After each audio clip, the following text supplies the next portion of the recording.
Welcome back. It's time for the sparring sessions to break down this final card of the year. Brandon Royval versus Manel Kape. We got the co-host Big Will here. As you know, I'm a UFC genie. How do you what do you think of this card before we get into it? I think it's pretty fun. I think we're gonna get some good matchups. We got some debuts from the Bellator realm of the world. Some short notice fights with the guy that's fighting Big Green. What's his name? Uh, Lance Gibson Jr., dude from Bellator. We have Isaac Thompson jumping in on short notice. Yaroslav Amosov coming over from Bellator along with Lance Gibson. We got the return of Buchecha. Cesare Olajeszczuk is making his second fight in the promotion. So I think there's some good up and coming talent on this card that makes for a pretty fun card for a fight night to end the year. I agree. I think this is going to be a pretty fun card. A lot of people I heard were in the past few weeks I've heard some people talk shit about this card like it's not going to be a great card to watch. They're pulling up the fights that are like the ugly fights. They're talking about the Teresa Bleda one, Jamie Lynn Horth. They're talking about the Neil Magny one. I think it was before his opponent got replaced, and it's like, man, these are all really good fights. You know, Yeah. we got Kennedy and Chekchikwu, we got Morgan Charrier, Melquizael Costa, Cesar Almeida. Like that dude's a beast. I don't We know how got anyone. Sean Sharaf. Oh, come on now. We got Sean Sherratt. They did bring a few guys back onto this card that I personally, if I was matchmaking, I we'll get into some of that later, but there's a couple of those guys. But mostly this should be a pretty fun card to end the year. Couple Un- Canadians, couple fellow Canadians too for your there is a couple fellow Canadians on this card, which I'll be excited to see how they perform. One of them is an absolute lock, but we will get into that as well later in the video. But yeah, let me just jump right into the first fight of the night. We got Teresa Bleda 7-1 versus Jamie Lynn Horth 8-2. Teresa Bled is the minus 190 favorite over Jamie Lynn Horth. She also has 5-inch reach advantage, is 2 inches taller at 5'9", and 11 years younger, 24 years old. I guess I'll lead the way here. I think Teresa Bled is going to win this one. Jamie Lynn Horth has never been too imposing in there, and like she is 3-2 in her last 5 fights there, but she lost like dominantly to Miranda Maverick, was able to get controlled, and Veronica Hardy as well.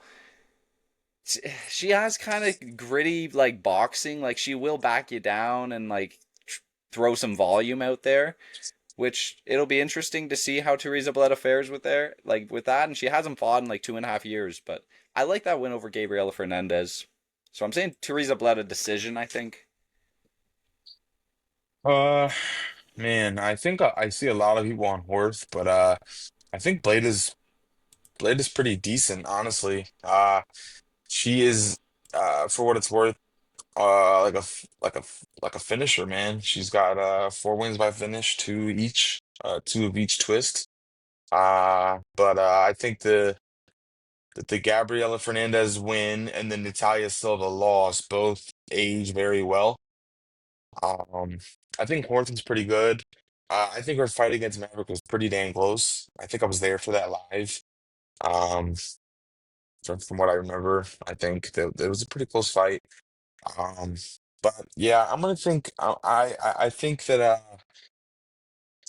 Horth probably has the advantage on the feet, but I think Blade is probably gonna be able to outmuscle her because I think Horth is used to being the bigger woman. But Blade is going to be bigger than Horth here, so I think she can maybe impose her will and get the fight to the ground, probably grind out some control time, maybe get a finish, who knows? But I think the side to be on here is Blade. All right. Lock in Teresa Bled. Moving on. Second fight up the card, we've got two debuting guys that didn't have to go through contender series. They are both getting a shot at the UFC. Alan Fry versus I'm gonna butcher this, I just know it. You Alan want me to, Fry. you want me to help you here, or you want to Yeah, go go? for it. Go for it. Go for it. Guillermo Pat. All right. You want to? Guillermo Pat versus Alan There. Fry. Um, this is an interesting one. I watched some highlights of both of the guys. I watched Alan Fry's last fight against what's the dude's name? Justin Frazier. He was kind of like your typical like unranked heavyweight, kind of the Roy Nelson breed, and he was marching forward at the dude, and Alan Fry was able to land some nice counter strikes and put him out. Um, Pat was he went long in his last fight against Mauricio Quiros. Went to the third round. The dude was like a very like fucking jacked up wrestler that kind of got pieced up on the feet and his nose got broke in the fight. And Pat wasn't throwing too many combos out there. He was kind of going for the big counter strike, the one power strike. Um, and Alan Fry seemed to be putting the combos together a bit more. I think I'm gonna go with Pat here though. He's got a long reach. He's tall, got the height advantage, and I like his ability to land a counter strike more than Alan Fry's gritty boxing. I think he's gonna get put out in the first or second round. I think by Pat. I'm not giving that first name another shot, man. But what do you got in this one? For what it's worth here, I think Fry kind of smokes Pat. I'll say that from the door. I think Pat uses like a plethora of tools. Like he'll use every tool you can have in Muay Thai, knees, your kicks, your elbows, your fists, everything short of headbutts. But I don't think he does everything or anything of those or any of those tools at a super high level. So I think he'll be putting more out there, but I also think that Fry has the equalizer of one, the wrestling acumen. He trains with guys like Derek Brunson. Um, I think defensively, offensively, he'll be able to dictate where the fight goes in terms of wrestling. And I think both of these guys have fought really bad competition.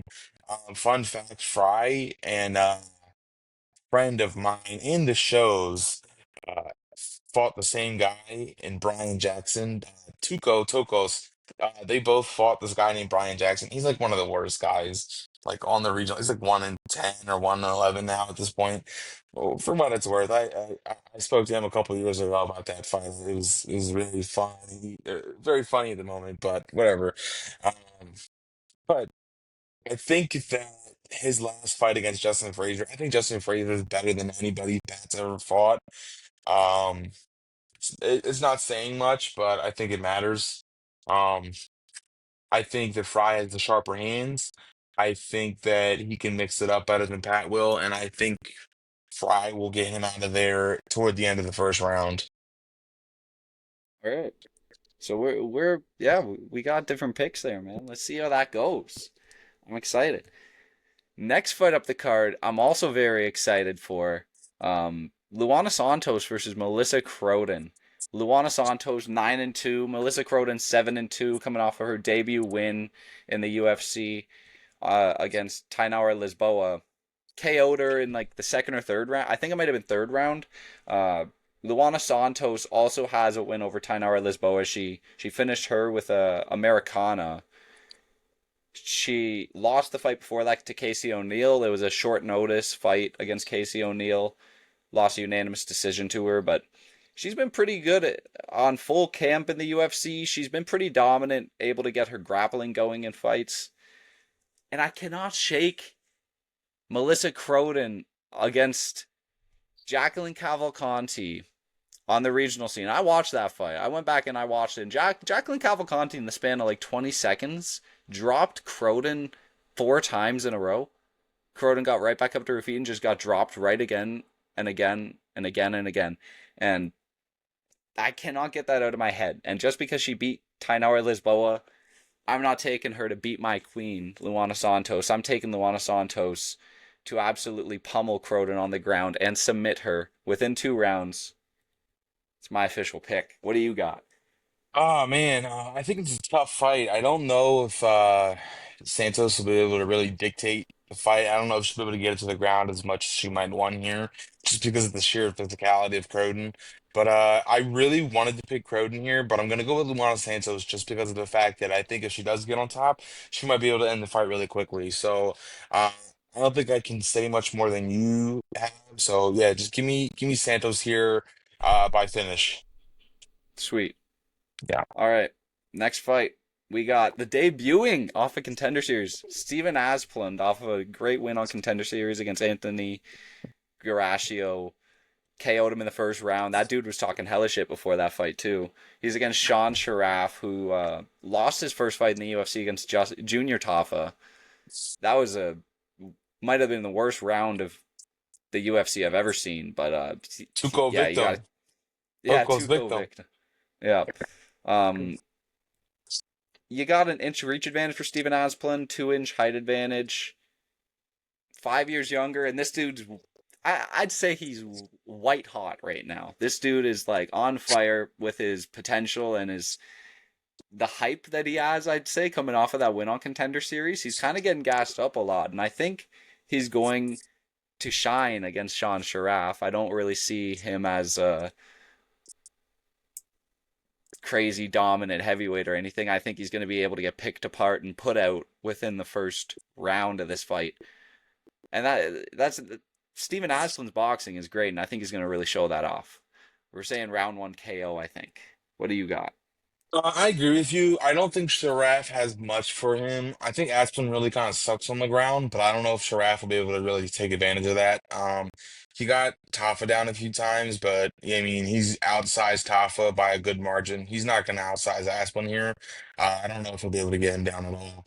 And at that point, I think it'll just be a snowball effect of Aspen throwing those punches in every which way. Yeah, I don't think there's much to break down here. Give me Aspen by finishing the first round. All right. This next one, I think I might want. I'm gonna let you go first on this next one. Neil Magny versus Yaroslav Amosov. Plus 225 underdog for Neil Magny against minus 335 debuting Amosov. 5 inch reach advantage for Neil Magny too. What do you think of this one? I think it's a good debut. I like how they're kind of putting him, they're not giving him like a bottom feeder. They're giving him someone that'll, it's a pretty good test. Um, for those of you who don't know, Yaroslav Amosov is from Ukraine. He had to step away from Bellator for some time to fight in the Ukrainian national war that is still kind of going on, but you don't hear much about it. Uh, this guy's legit uh, as they come. He has some pretty impressive wins over guys like Diego Lima, Logan Story, Mark Lemminger, David Rickles. You know that name if you've watched Bellator before. Uh, he just beat Curtis Millender. I think he's going to be able to really impose his will on Neil Magny and submit him. I think he's coming in here to make a statement. I think this is going to look very similar to uh, uh, uh, Gilbert Burns when Gilbert Burns fought Neil Magny. Kind of just took him down, imposed his will on him, and strangled him. So yeah, I think that that's a clear path to victory for him here. So yeah, give me Amosov by submission. I like it. That's very similar. I'm going Amosov submission as well. I think he's going to be able to dominate Magny on the ground. A lot of people are going with Magny though. I've seen this week because two impressive wins back to back, underdogs in both of them. Jake Matthews and Eliza Zaleski. Those are pretty good wins. But yeah, as you said, Amosov is coming in with some hunger. He's going to be hunting for a finish. And I see him getting a submission within the first 2 rounds. I don't Yeah. see it being much of an issue for him. I think Magny's wild ride of comebacks is not going to happen here. So. All right, next fight up the card: Joe Anderson Brito versus Isaac Thompson. 17-5-1 Joe Anderson Brito against 9-2 Thompson. If you don't know, this was supposed to be Joe Anderson Brito versus Melsik Bagdasaryan. Bagdasaryan's out with he I thought he broke his hand or something, I think, but He had a herpes flare up. yeah, probably. No, I'm joking. Yeah. But Brito's on a 2 fight losing streak right now. He lost to William Gomi, split decision. He should have won. And he lost to Pat Sabatini in his Legend. last fight. That was I had Brito winning that fight and I was sorely mistaken. Isaac Thompson, I don't know much about this guy, but he's from LFA and that's not a terrible promotion. You know, that's a pretty high level promotion for the regional scene. But I think Brito's gonna get this one done. This is a again 3 day notice fight for Isaac Thompson. He might have been staying ready for something like this, knowing that they were in the area, but that doesn't do much for him. You know, and I think Brito's going to be able to finish him within the first 2 rounds, I'd say. This doesn't take too much time for Brito, and I think he finds a submission win or a knockout victory. I could see either or. What do you think? You ever watch Thompson fight? I haven't. He fights a lot like Pat Sabatini, but I don't think it'll really matter here because he's probably one not as good as Pat Sabatini, and he's coming in on short notice. He's like Pat Sabatini. Pat Sabatini focused more on ground and pound rather than submission, but yeah, I think Burrito's probably going to get him out of here under a round and a half. Um, if this is a full camp, maybe a different story, just because of how similar those fights or those fighters are. Yeah, give me Brito by finish. Like you said, first 2 rounds. I don't think this is a good matchup for Thompson on short notice. Full camp, maybe short notice, not so much. Next fight up the card, we got Amanda Lemos versus Jillian Robertson. This is a fun fight, I think. You know, Jillian Robertson, legend up in these parts. Amanda Lemos, she's been regressing recently. You know, 2-3 in her last 5 fights. She does have the reach advantage, 2 inch reach advantage over Jillian Robertson here, but I think Jillian Robertson is winning this fight. She's grapple heavy, and that's kind of how Lemos has been losing these fights. Tatiana Suarez and Jandiroba finished her as well. The Weili Zhang one was also grapple heavy for her. I think Jillian Robertson is going to be able to impose her will, take her down, submit her. That's her game, you know. She doesn't mess around on the feet. She's going for these takedowns. She's getting it to the ground, top mount, even some ground and pound, and she's gonna find an armbar and finish Lemos in the second round of this fight. Uh, I love me some Jillian Robertson. Big fan of her. I almost always bet her by finish. Because she's one of those rare ladies that, gets finishes pretty often. Um, Her striking's never really got to the level where you might want to see it, but I think that for her style, 40% takedown accuracy is not that bad, honestly.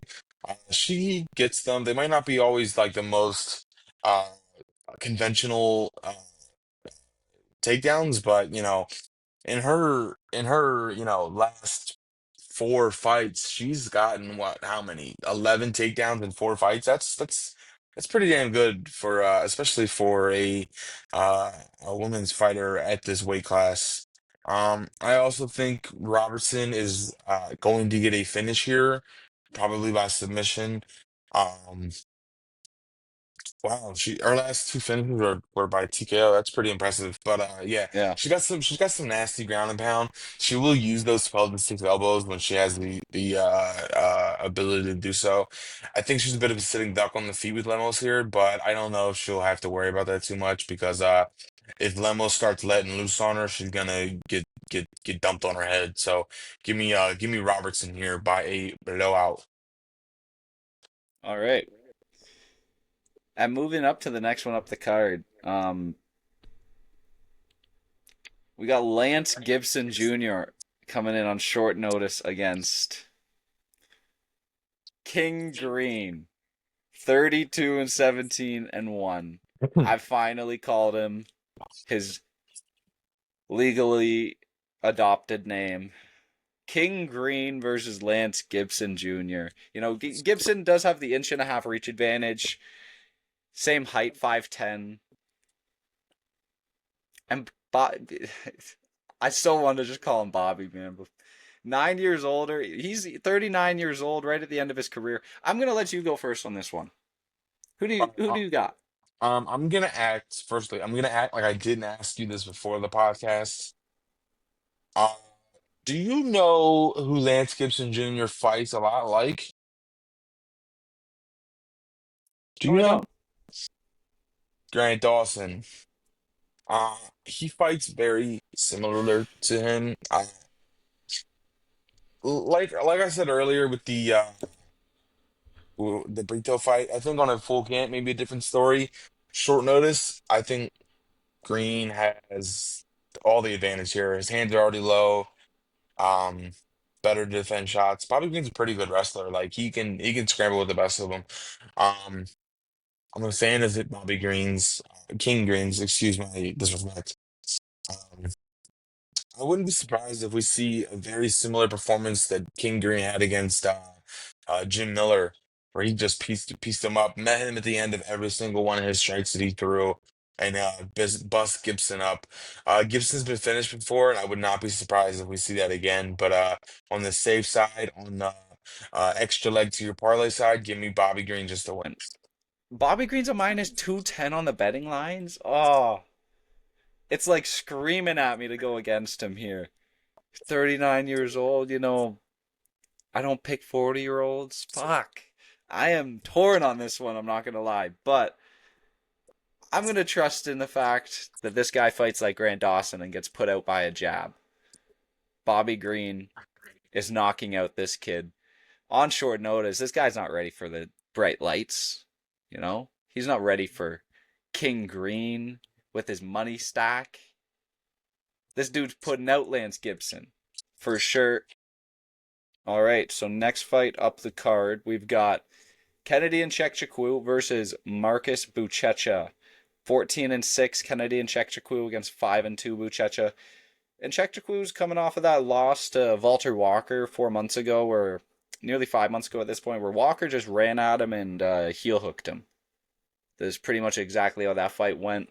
And Buchecha, in his first fight in the UFC against Martin Buday, just got beat up by Buday to a decision where he lost, and they cut Martin Buday and kept Marcus Buchecha around after he lost. Tell me how that makes any sense. But he's at a 6-inch reach disadvantage here against Kennedy and Nzechukwu, 3-inch height advantage for Kennedy and Nzechukwu as well.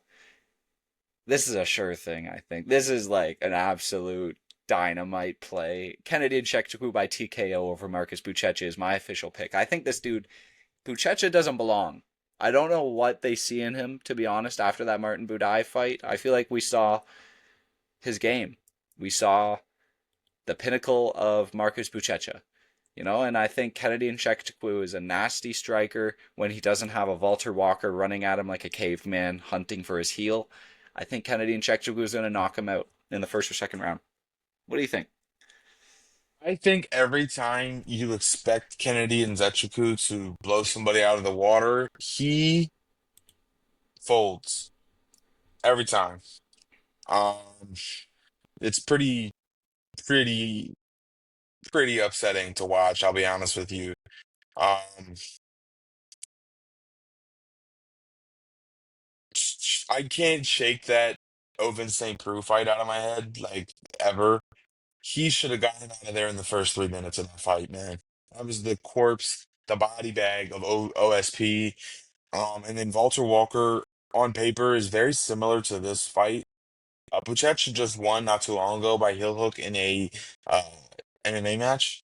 So I wouldn't be surprised if Buchecha like screw it. I'm just gonna just roll for your legs and let's see who gets weird. You know what I mean? Like, uh, I don't know, man.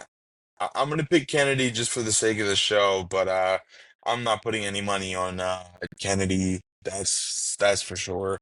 Um, it really seemed like a tailor-made fight for him to really flop. I'll be honest with you. So, Yeah. um, but give me Kennedy by decision, I Okay. guess. All right. We move on to the next one. Morgan Charrier versus Melquizael Costa. 21-11-1 for Charrier, 24-7 for Costa on a 4-fight win streak. Won 4 of his last 5 fights. He lost to Steve Garcia by TKO 2 years ago. That's not a bad loss, I don't Great, think. Steve Garcia, great loss. Great yeah, loss. exactly. Steve Garcia's on a mean run right now. Charrier, he just won over Nate Landwehr. He lost to Nathaniel Wood before that. Dominantly got dropped in that fight and beat up really badly. He beat Gabriel Miranda, lost to Chepe Mariscal, and he beat Manolo Zaccini. So, I'm going with Melquizael Costa, and I'm pretty confident in this. Morgan Charrier is kind of a they gave him some bad names. Who is Zaccini? Gabriel Miranda is this dude that they just give any guy with a knockout chance because they want a highlight reel. People That's forget, man, Jamal Emmers. Nate Landwehr is washed at this point in his career too. So like Morgan Charrier's last three wins are like they're nobodies. They don't matter at this point. And Melquizael Costa, his wins, Julian Arosa, Christian Rodriguez, Andre Fili, Nurden Beke, like they're much better names. And Julian Arosa at this stage, he was kind of on a run. C-Rod, this dude's beating all these young prospects, and then Melky is able to get that done. That was obvious. And I think he's his grappling is very underrated.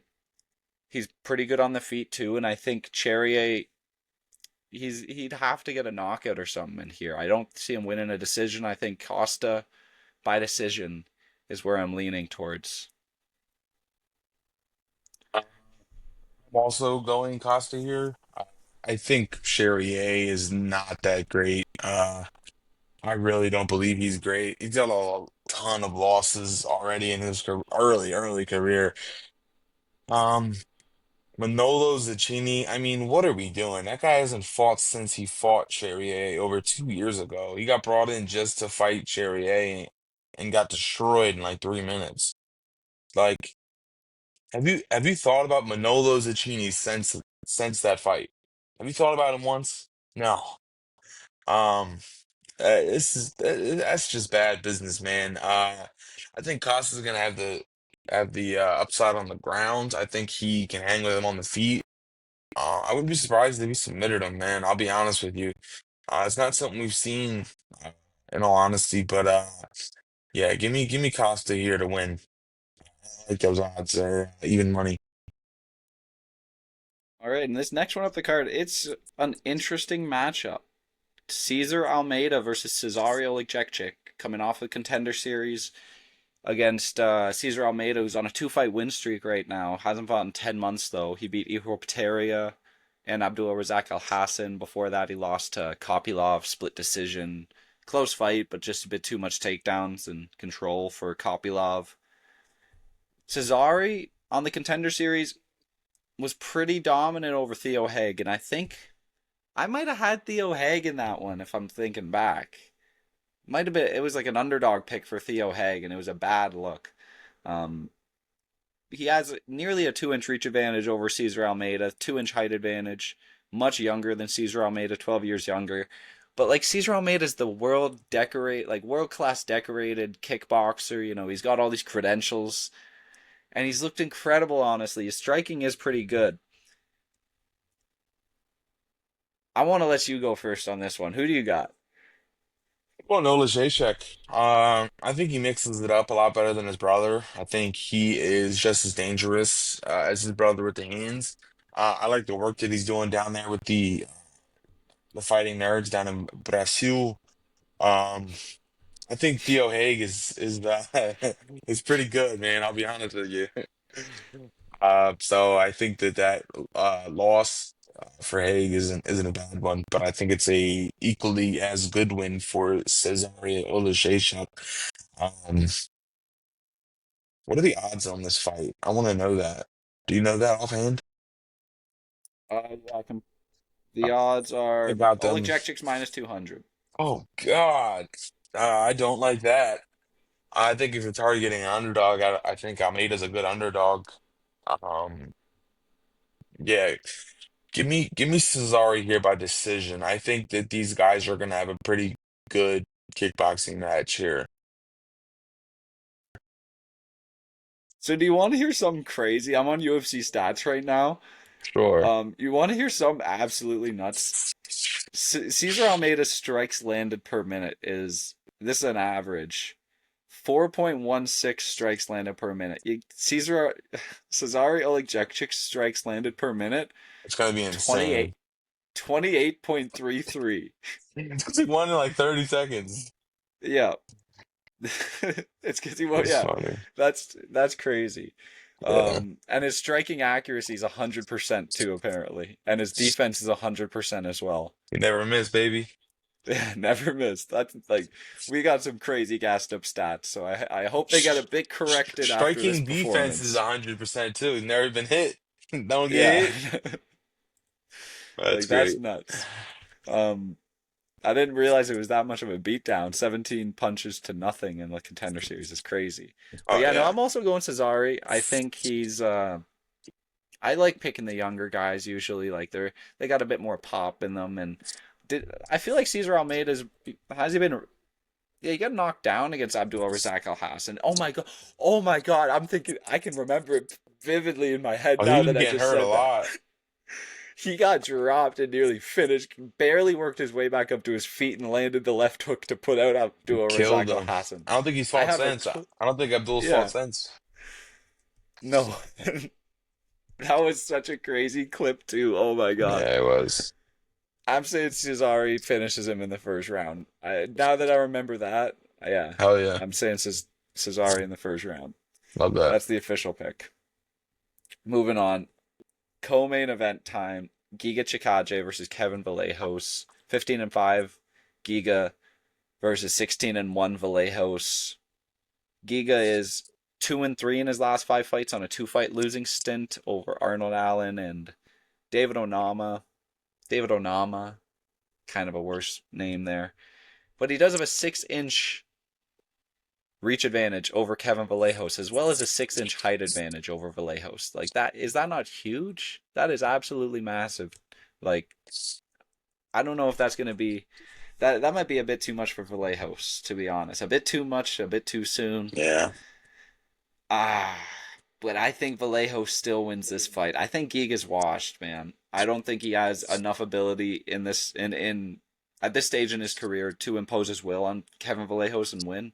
He would really have to keep it on the feet for a long time in this fight, and I think Vallejos he'll he might mix in some takedowns, maybe, but I do also love his ability to work his way into close, like gritty boxing, and I don't think Giga is gonna like when Kevin Vallejos is in up close and personal with him. He really is gonna have to keep him at range. That's not what Vallejos is gonna be doing here. He's gonna be trying to be as close as possible to Giga in the pocket, firing hooks and body shots. And I really do think he's gonna mix in some takedowns here. And he's gonna end up getting a decision victory over Giga Chikadze. He's not gonna finish him. I agree with you here, man. I think that Giga's fallen off a bit. I think his only saving grace in this fight is that his size advantage. He's gonna have a pretty big size advantage in this fight, but I think he's gonna get pressured the whole time. And just like David Onama, like we saw with David Onama, he doesn't react well to that. So I think Vallejos is probably gonna have some good moments to get Giga out of there, but probably get to a decision here.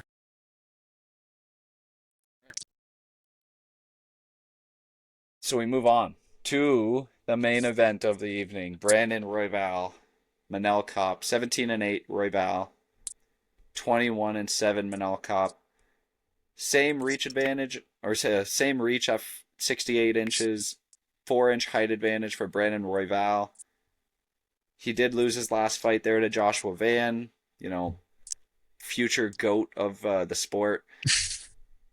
He got dropped in the last 10 seconds of that fight, nearly put out, dropped to a knee in the first round. Manel Kape, his last fight over Asu Almabayev, kind of a foul fest. They were both eye poking each other and nut shots, and The pretty Lord. dirty fight for both of them. But Manel Kape ends up getting the finish after an eye poke. When you kind of replay it, there was like or he might have punched his eye, I think it was, and Asu did not like it and got finished after. This is gonna be a nasty fight, I think. I really do expect this to be a nasty striking battle. Maybe Manel's probably more likely to mix in the takedowns than Royval. Um, but all in all, I think Manel Kape wins this fight. Striking wise, I think he's a bit more polished and elusive on the feet than Royval is. Royval kind of likes it being a bit more grimy. Like he likes getting a lot of shots thrown back at him so he can counter and throw some nasty return fire, spinning back elbow, knees. But I think Manel Kape's going to be getting out of range a bit more, stepping back in, landing a nice counter. I think Manel Kape finishes him by KO, I think.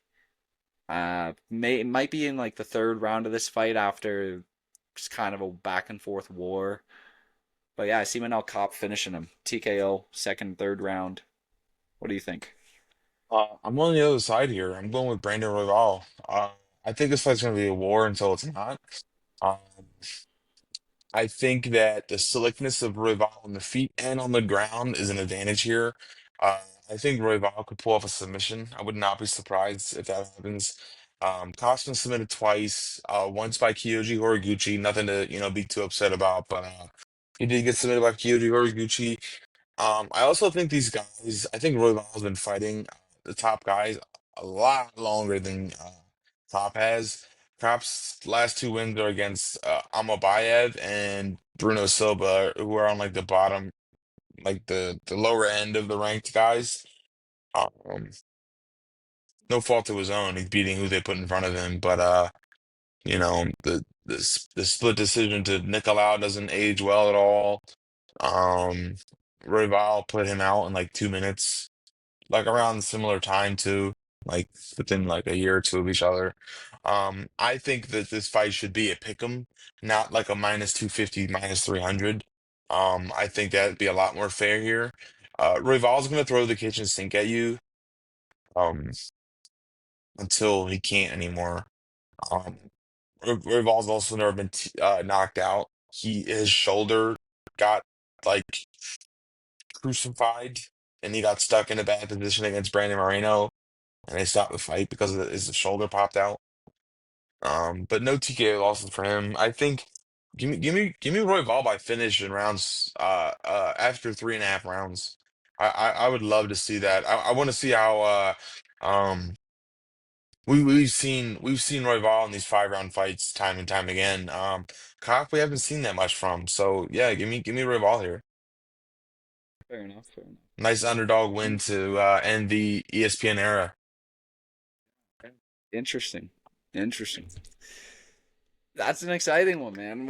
We're conflicting on the main event of the evening, man. That Oh is yeah. yeah, exciting way to end the year off. Oh yeah. It sucks that there's a 6 week break after this one, man. It really does. We're gonna be watching what is that African promotion? Uh I don't know. EFC baby Yeah. on Thursday But anyway, mornings. before we wrap up, we do have the next card announced. So before we finish off the year, what is your most excited card not or the most exciting fight on UFC 324, not including the main or co-main event, Justin Gaethje, Paddy Pimblett, Ah or man, Kayla Harrison, Amanda Nunes? gotta go with my boy Derek Lewis against Waldo Cortez Acosta, man. Both guys are coming off knockout streaks, and dude, it's a good time to be a heavyweight MMA fan because that fight is gonna be awesome. So yeah, Derek Lewis and Waldo for sure. Okay, that's a pretty good fight. I gotta give this one its rub as well, though. Arnold Allen versus John Silva. Great I fight. got some flack in my comments for calling him Gene Silva in the video, man. But I'll call him John. I'll call him John Silva like they want. So many people call him Gene. It's whatever. Yeah, yeah. But this is a nasty fight. This is gonna be on the feet. This is gonna be an absolute banger. Oh And yeah. listen, I could see Arnold Allen getting those takedowns off for sure. So if I don't know, this is a bit more tough than a lot of people are saying. Silva's getting talked about like he's a lock again because he's got that tattoo on his chest. This is a nasty fight though. I can't wait for this one. But yeah, It's that great. is Great fight. Great all we card. got for you. That is it, and that is the end of the year for UFC and sparring sessions. Yes, Unless we sir. got are we doing best bets this week? Who We knows? might, yeah, we'll have to figure that out. Yeah. But yeah, that's it. Thank you for watching. Can't wait to see what happens on this card. Make sure to like, comment, subscribe. See you guys later. Sir, peace.